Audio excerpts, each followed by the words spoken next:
curso de electrocardiograma, ¿sí? Y empecemos con el básico, empecemos con todo lo que tenemos que saber primero desde el básico de momento betina, para luego después volver a encarar todo lo que vimos con Rey y electrocardiograma para poder probar. Bien, empiezo directamente con la primera página del apunte, ¿sí? ¿Por qué? Porque esa página fue una página que hice porque había muchas cosas que habíamos visto, ya deberíamos haber memorizado todo desde fisiología, pero no me acordaba, así que lo que hice es como una página rescate, pero dije, bueno, les explico bien porque si no queda un poco rari solo ponerla ahí. Primero puse sobre el sistema de conducción, ¿sí? Recuérdense que tenemos un nódulo sinusal que va al nódulo auriculoventricular y ese nódulo auriculoventricular va y da las ramas para el ventrículo. Recuerden que la rama izquierda tiene dos hemiramas, ¿sí? Una posterior y una anterior. Bien. Además, hay que recordar, sí, que la frecuencia cardíaca normal es de 60 a 100, ¿sí? Y si baja de eso, si nosotros perdemos el mando del nódulo sinusal, esa frecuencia va a ir de 40 a 60, ¿sí? Que normalmente es cuando nosotros tenemos un nódulo auriculoventricular que ahora está en el mando, ya no es el nódulo sinusal, ¿sí? Bien. Además de eso, hay que saber cuál es la anatomía del electrocardiograma. Hay que recordar que tenemos un cuadrado grande, ¿sí? Y un cuadrado chiquitito. ¿Por qué es importante saber eso? Porque un cuadrado chiquitito nos da un valor de 0,04 segundos, ¿sí? Y un cuadrado chiquitito también nos da un valor de 0,1 milivoltios, o sea, nos da un tiempo y un voltaje.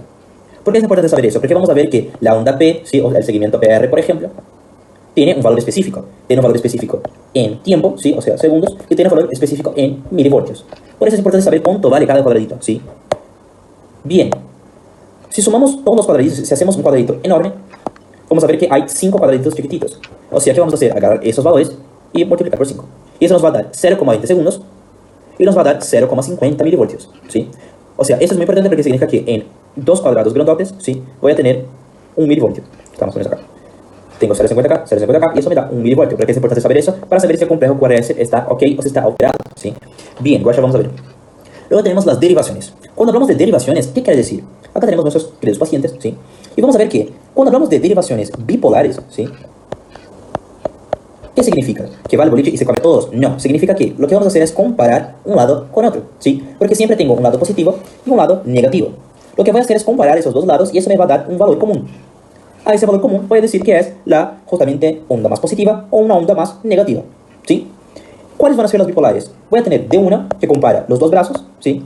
D2, que compara en realidad el brazo derecho con nuestro querido piecito, y el D3 que compara el brazo izquierdo con nuestro pie, ¿sí? Entonces fíjense que forma un triángulo, ¿sí? Así, donde tengo D1, D3 en este caso, y D2 acá, ¿sí? Formando este triángulo. Y eso es la comparación de los miembros, siempre un brazo con una pierna, ¿sí? O los dos brazos juntos en el caso de D1, y eso me da un valor.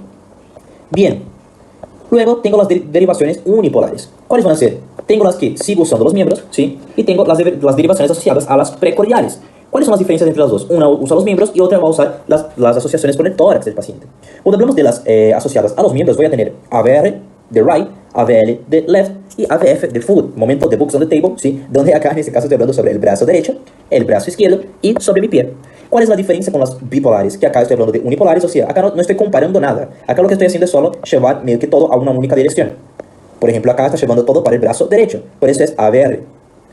Acá estoy llevando todo para el brazo izquierdo, por eso es AVL. Y acá estoy llevando todo para el brazo no, para el pie, por eso es AVF, de foot, ¿sí? Pero fíjense que acá no estoy comparando nada. Acá estoy usando una única dirección, un único parámetro, una única información, ¿sí? Bien, ya las precordiales son diferentes, ¿por qué? Porque acá estoy usando el tórax de mi paciente, ¿sí? Recuerden que acá tengo nuestro querido corazón, ¿sí? Y lo que voy a estar haciendo es ver ese potencial en el tórax del paciente y ver cómo está. ¿Cómo voy a hacer eso? Voy a poner chupetines, ¿sí? Ustedes van a ver que en la guardia tengo el carrito. Ese carrito tiene muchos cablecitos, ¿sí? Donde cada cablecito va a tener un color específico. Y cada uno es una derivación, B1, B2, B3. Y lo que vas a hacer es agarrar esos cablecitos con los chupetines y poner en estas ubicaciones de acuerdo a cuál quieres ver, ¿sí? O si estás en hospital público, pero obviamente solo vas a tener B1 y vas a tener que ir cambiando en cada derivación y después poner a bolígrafo, B1, B2, B3. Bueno, crisis, chicos, cosas que pasan. Bien, ¿cuál es la cosa que quiero que ustedes sepan? No quiero que confundan las derivaciones precordiales, ¿sí? Con los sitios de auscultación semiológicos, que son completamente diferentes, ¿sí? Así que tengan cuidado, por favor. ¿Por qué? Porque mucha gente se confunde quizás por el nerviosismo y empieza cuando pregunto, ¿cuáles son las derivaciones precordiales? Ah, tengo la aórtica, ¿sí? Tengo la pulmonar, tengo la tricuspidia acá, y tengo la mitral acá y el accesorio. Pero esos son sitios de auscultación semiológico, no tienen nada que ver, ¿sí? Lo que estamos hablando son de derivaciones precordiales, son diferentes, ¿ok? Así que tenemos mucho ojo y cuidado con eso. Bien. Acá en el apunte puse más o menos el tiempo para que se ubiquen en tiempo y espacio, la información para que se ubiquen en tiempo y espacio, ¿sí? Y empecemos ahora a hablar sobre el electro en sí. ¿Cómo vas a analizar el electro y decir, ese paciente está ok, está joya, o ese paciente tenemos que investigarlo? Primero tenemos el ritmo. En el ritmo sabemos que puede ser regular o no, y puede ser sinusal o no. ¿Cómo voy a hacer? ¿Cómo voy a saber si es regular o no? Lo que voy a hacer es calcular la distancia entre una onda R y otra onda R. Si esa distancia sigue en todos los complejos, es un ritmo regular. ¿Cómo sé si es sinusal o no? Lo que voy a ver es ver si tiene onda P antes de todo el complejo QRS, ¿sí? Si tiene onda P es porque es sinusal. ¿Qué significa? Significa que allá, lo que vimos, el nódulo sinusal está enviando la despolarización ventricular y eso está todo bien, ¿sí? Si falta onda P significa que el nódulo sinusal no está derivando la contracción ventricular y por eso está alterado. Bien. ¿Cómo veo la frecuencia? Bueno, ya vamos a venir a la práctica que era más fácil de entender, ¿sí? ¿Cómo veo la frecuencia? Para ver la frecuencia tengo dos métodos. Uno donde uso 1500 dividido el número de cuadrados chiquititos que tengo entre cada R y R, o 300, que es el más fácil y que más me gusta, dividido por el número de cuadrados grandes entre R y R, ¿sí? No entendí nada. Bueno, hagamos un ejemplo porque así es más fácil. ¿Qué voy a hacer? Acá tengo un complejo QRS, acá tengo otro complejo QRS. ¿Qué voy a hacer? Voy a ver cuántos cuadrados grandes, ¿sí?, tengo entre cada uno de los dos, ¿sí? Entonces, a ver si hay uno que llega acá. Bien. Tengo un cuadrado grande y otro cuadrado grande entre los dos R's, ¿sí? Entonces, dijimos que para cuadrados grandes, ¿qué hacíamos? Hacíamos 300 dividido el número de cuadrados grandes, que en este caso es 2. Entonces, la frecuencia de mi paciente es 150 latidos por minuto. Vamos a ver si es regular o no. ¿Tiene onda P que precede el QRS? Sí. Entonces ya sabemos que es sinusal. A ver, acá conecto bien. Sabemos que es sinusal. Bien. Además de eso, ¿cuántos cuadrados tengo entre R y R? Tengo 1, 2, 3, 4, 5, 6, 7, 8, 9, 10, 11. Vamos a ver si sigue en el tiempo. 3, 6, 9, 10, 11. También acá. Entonces significa que entre R y R tengo el mismo número de cuadrados, por eso es un ritmo regular, ¿sí? Entonces fíjense que acá ya vi todo lo necesario para saber si el electro está normal o no. ¿Por qué? Porque tengo que es sinusal, tengo que es regular y tengo la frecuencia cardíaca. Pero ojo, esa frecuencia cardíaca es una frecuencia cardíaca normal. Vemos que la normal era de 100 a 60 o 60 a 100 en el caso. En este caso tengo 150. Entonces, ¿qué tengo acá? Tengo una taquicardia. Pero si pones eso en el examen, ¿realmente te va a tomar como bien? No. ¿Por qué? Porque tienes que poner taquicardia sinusal. ¿Por qué tienes que poner taquicardia sinusal? Porque ya sabemos que es sinusal, porque vimos todo y vimos que es sinusal. Pero si tienes una taquicardia, puedes tener una taquicardia ventricular, puedes tener una taquicardia paroxística, una taquicardia supraventricular, por ejemplo, una fibrilación auricular, etc. Por eso tienes que aclarar que no, es sinusal. Entonces, ¿qué significa que es sinusal? Que no es nada de eso. Es porque el paciente, por ejemplo, tomó mucho café, tomó infusiones, porque tomó algún fármaco, porque hizo ejercicios, porque se asustó con algo, o está estresado, o tiene miedo, porque el paciente tiene mucho calor, por ejemplo. Pueden ser muchas cosas, ¿sí? Así que sabemos que es sinusal. Bien. Hagamos otro ejemplo acá. Vamos a ver cuánto tengo entre R y R. Tengo 1, 2, 3, 4, 5 más o menos, ¿sí? Entonces, ¿qué voy a hacer? Voy a venir acá y vamos a hacer la misma formulita que hicimos para los cuadrados grandes. ¿Puedes hacer para los chiquitos? Sí, pero bueno, tiempo no me gusta, no soy de exactas, soy más de humanas, así que, ¿qué vamos a hacer? Vamos a hacer 300 dividido 5, ¿sí? Y vamos a ver que nos da una frecuencia cardíaca de 60 latidos por minuto. Bien, además de eso voy a ver si es regular o no. ¿Tiene onda P que precede por RS? Sí, acá y acá. Bien, entonces sabemos que es sinusal. Bien. Además de eso, de tener onda P que precede por RS, vamos a ver si es regular, si aparece en el mismo ritmo en cada complejo. Entonces tengo 1, 2, 3, 4, 5. 1, 2, no, acá yo cambiado de derivación. 1, 2, 3, 4, 5. 1, 2, 3, 4, 5. 1, 2, 3, 4, 5. Es regular. Bien. Entonces ya vimos todo. Ya vimos que es regular, que es sinusal, que tiene una frecuencia cardíaca normal, pero normal ponele, digamos, entre comillas. ¿Por qué? Porque ya está en el borde de la bradicardia, ¿sí? No es una bradicardia, pero ya está ahí, ¿cierto? Entonces tenemos que quedar mirando al paciente para ver por qué tiene una frecuencia cardíaca que puede bajar tanto, ¿sí? Recordando que si tengo una bradicardia sinusal, ¿cuál es la primera cosa que debo pensar? En fármacos, ¿sí? ¿Qué fármaco, por ejemplo, me puede dar una bradicardia sinusal? Beta bloqueantes, ¿sí? O digitálicos, por ejemplo. Bien.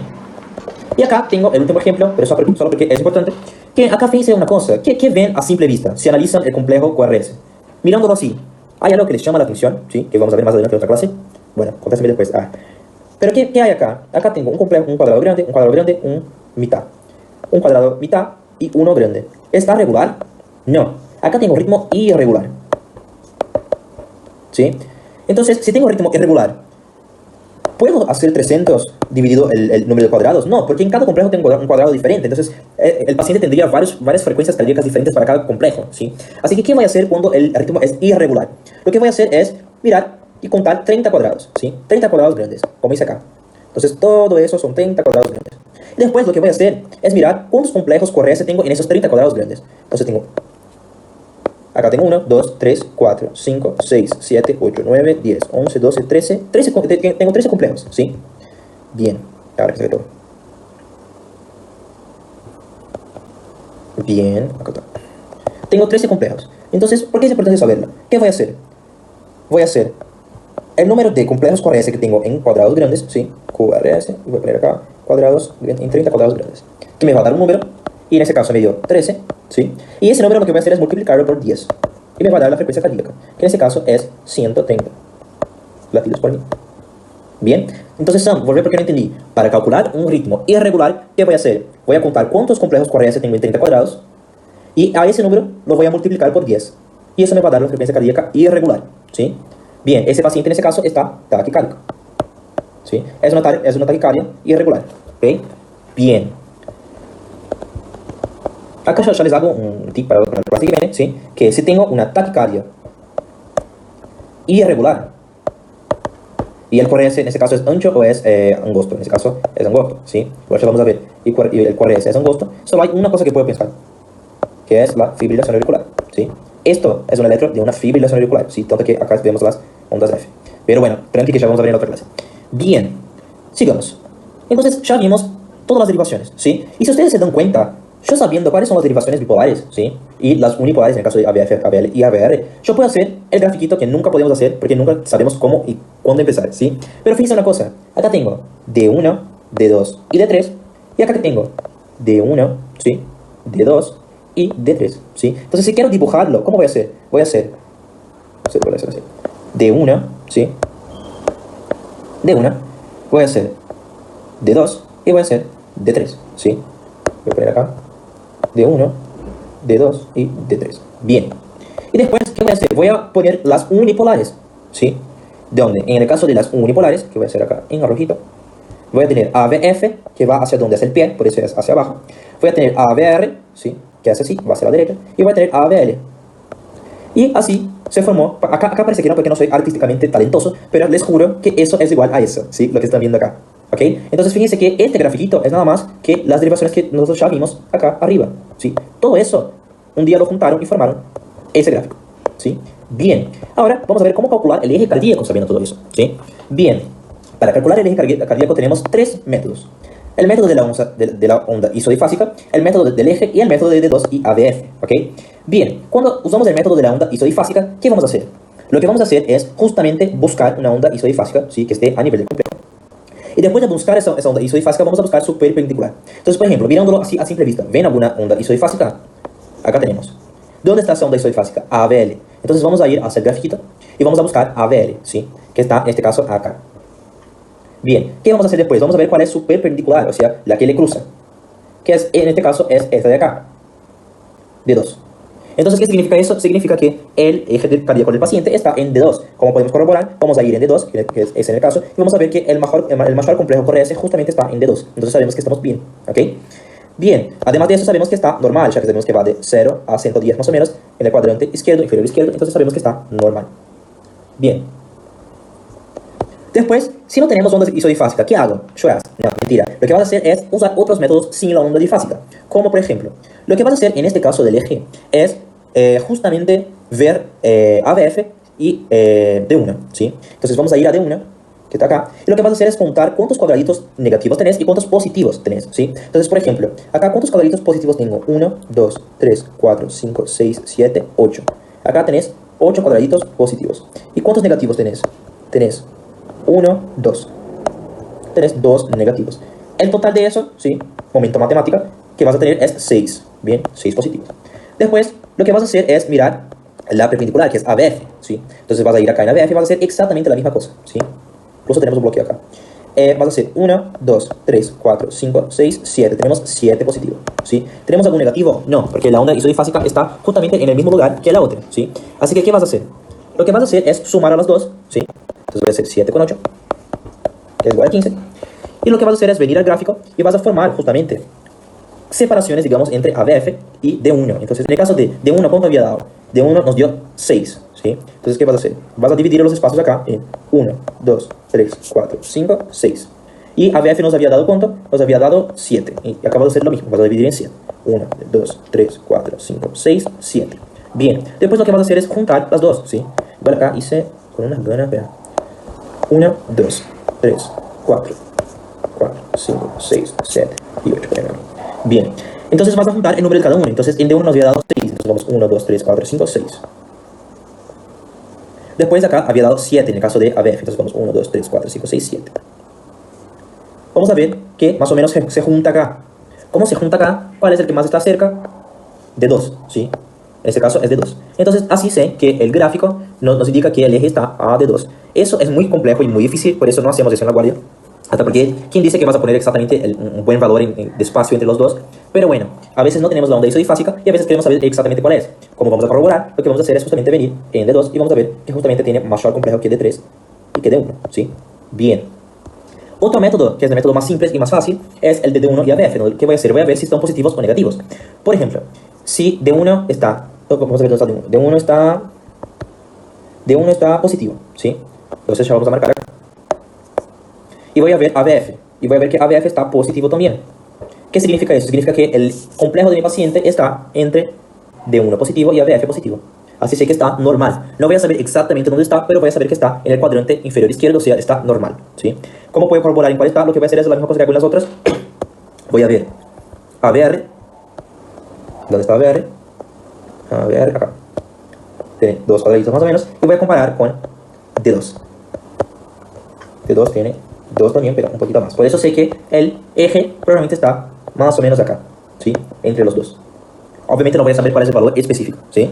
Bien, y así calculaste el eje con esas tres técnicas, siendo que la que más me gusta es la isodifásica y esas dos porque son más fáciles. Esa es un poco más compleja. Bien, ¿en qué tengo que acordarme? Que el cuadrante normal es el cuadrante inferior izquierdo y que el eje puede ir hacia la derecha, ¿sí? Hacia la derecha o hacia la izquierda, dependiendo de cada patología. ¿En qué patologías vas a encontrar un eje más por acá? ¿Sí? O sea, nunca lo vas a encontrar acá, porque ahí ya es muy extremo. Pero ¿en qué patologías vas a encontrar un eje más desviado a la derecha o a la izquierda? Si por ejemplo tenés voy a hacer acá, un EPOC. ¿Qué va a pasar? Aumenta la presión del pulmón. Como aumenta la presión del pulmón, ¿qué pasa en la vena pulmonar? Aumenta la presión. ¿Cómo aumenta la presión de la vena pulmonar? Sí, de la arteria pulmonar, perdón. ¿Cómo aumenta la presión de la arteria pulmonar? ¿Qué va a pasar a nivel del ventrículo derecho? Aumenta la presión. ¿Cómo aumenta la presión del ventrículo derecho? ¿Qué pasa en la aurícula derecha? Aumenta la presión también. ¿Y eso qué va a hacer con que el eje se desvíe hacia la derecha? Un ejemplo. Otros ejemplos son EPOC, asma complicado, pacientes con enfisema, pacientes con TEP, pacientes con colo pulmonar, infarto de ventrículo derecho y por ahí va. Bien. Otra cosa que quiero que sepan es el siguiente.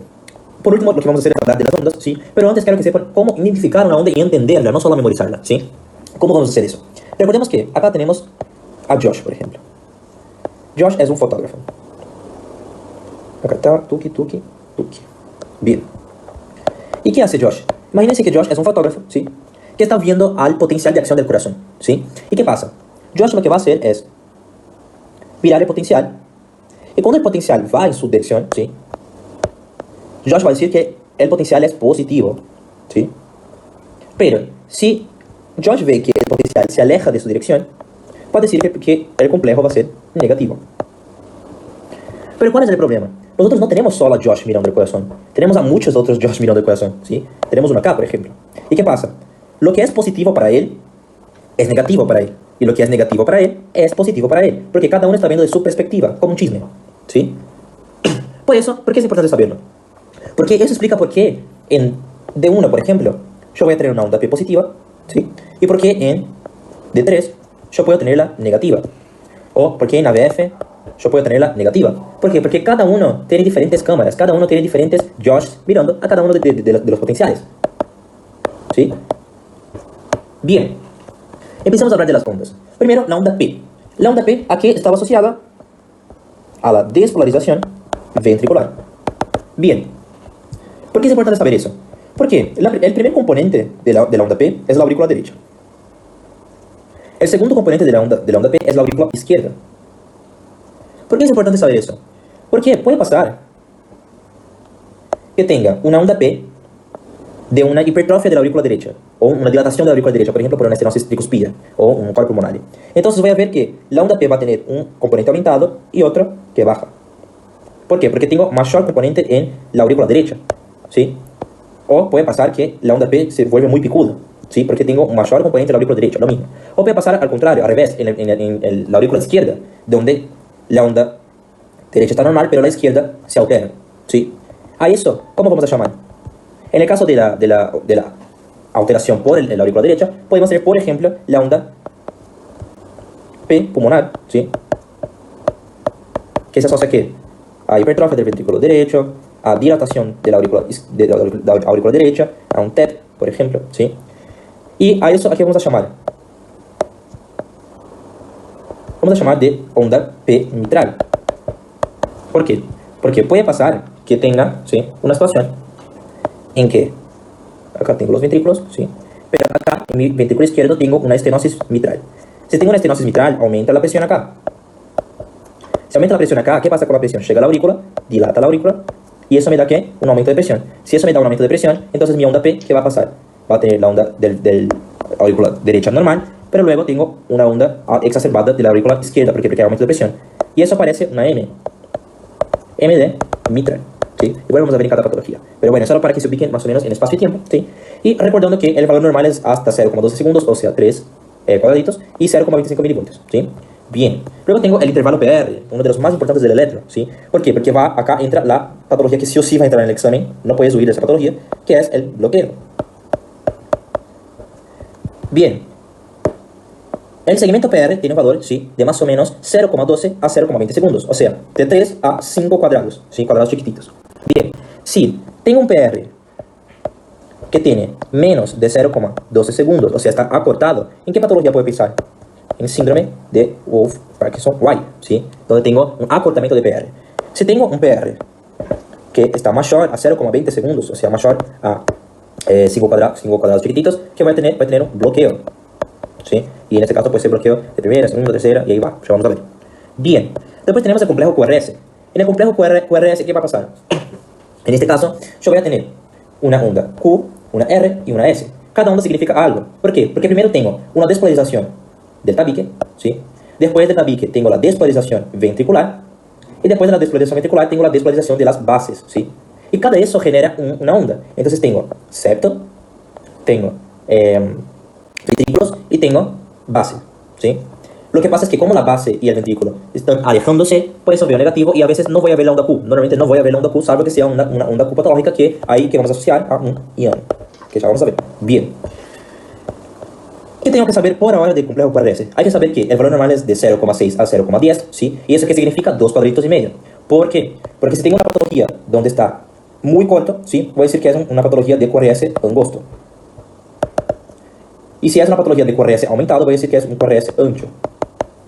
¿A qué se asocia un QRS ancho? A patologías ventriculares. Entonces, si tengo dudas si es una patología ventricular o supraventricular, ¿qué voy a hacer? Voy a mirar el complejo. Si es un complejo ancho, es porque la patología es ventricular, ¿sí? ¿Por qué queda más ancho? Porque dijimos que el complejo estaba asociado a la despolarización ventricular. Entonces, si tengo un problema ventricular, altera mi despolarización ventricular. Por eso el complejo está mayor. Cuando no tiene nada que ver con el ventrículo, el problema no está en el complejo. Entonces, el complejo no se va a alterar, va a seguir angosto, ¿sí? Pues esa es la diferencia entre uno y otro. Bien. Y por último, tengo el segmento CT, que es importantísimo para la patología, que ya saben cuál es, que es el IAM, ¿sí? Con supra-CT, o sea, con un infarto que llega a ser más que subendocárdico, o sin supra-CT, o sea, un infarto que es subendocárdico y no terminó formando un infarto transmural, o sea, que impacta toda la pared, que ya vamos a ver. Bien, entonces haciendo un mega resumen rapidito, ¿sí?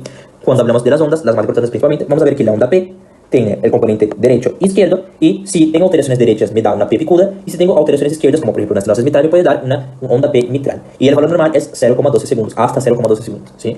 Ya el segmento PR, el valor normal es de 3 a 4, ¿sí? A 5, perdón, cuadrados, ¿sí? Si es menor a 3, puede ser un síndrome de Wolff-Parkinson-White, y si es mayor a 5, puede ser puede ser un bloqueo, ¿sí?, de rama, y ya vamos a ver si es izquierdo o derecho. Y el complejo QRS tiene un valor de más o menos 2 cuadraditos y medio, ¿sí? Y si es mayor a eso, es un QRS ancho. ¿Y qué significa que es un QRS ancho? Significa que tiene problemas ventriculares, ¿sí? Bien, ese sería el básico más o menos para saber de letra. Y en la próxima clase empezamos con las